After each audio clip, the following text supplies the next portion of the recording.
Bhadradri Kothagudem municipal కార్యాలయం దగ్గర ఒక ఉద్రిక్తత వాతావరణం అయితే ప్రస్తుతం కనిపిస్తోంది. ఉదయం మున్సిపల్ కార్యాలయంలో అవిశ్వాస తీర్మానం ప్రవేశపెట్టనున్న క్రమంలో ఎలాంటి ఘటనలు జరగకుండా అయితే పోలీసులు ముందస్తు చర్యలు కూడా చేపట్టడం జరిగింది.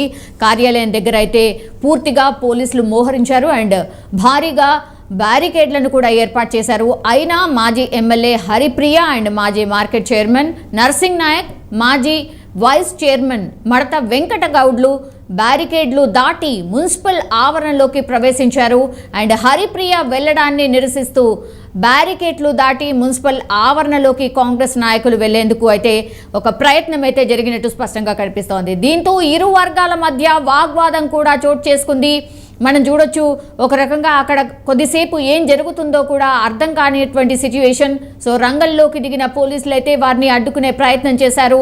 ఎక్కడికక్కడ రెండు వర్గాలను చెదరగొట్టే ప్రయత్నం చేశారు. సో ఈ క్రమంలో పోలీసులకు కాంగ్రెస్ నాయకులకు మధ్య తోపులాట కూడా జరిగింది. సో ఏం జరుగుతుంది ఏంటి అని తెలిసే లోపలే హరిప్రియ వెళ్ళడాన్ని, అంటే లోపలికి వెళ్ళడాన్ని, కార్యాలయం లోపలికి వెళ్ళడాన్ని నిరసిస్తూ అయితే బ్యారికేడ్లు దాటి మున్సిపల్ ఆవరణలోకి కాంగ్రెస్ నాయకులు వెళ్లేందుకు ప్రయత్నించారు. ఒక్కసారిగా అక్కడ ఉద్రిక్త వాతావరణం నెలకొంది.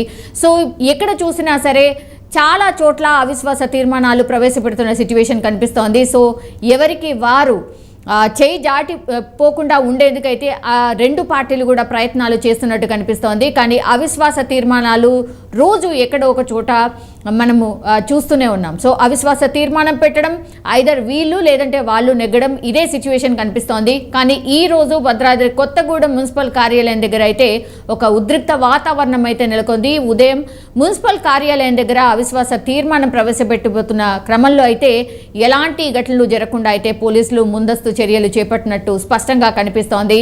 బట్ దానికంటే ముందే, అంటే కార్యాలయం లోపలికి వెళ్లే క్రమంలోనే చాలా గందరగోళం నెలకొంది. కానీ లోపలికి వెళ్ళిన తర్వాత మరి ఎలాంటి సిచ్యువేషన్ ఉంటుంది, మన నాయకులు ఎట్లాంటి రియాక్షన్ ఉండబోతోంది, అండ్ అవిశ్వాస తీర్మానం ఎవరు నెగ్గే అవకాశం ఉంది, ఇదైతే టెన్షన్ రేపుతోంది.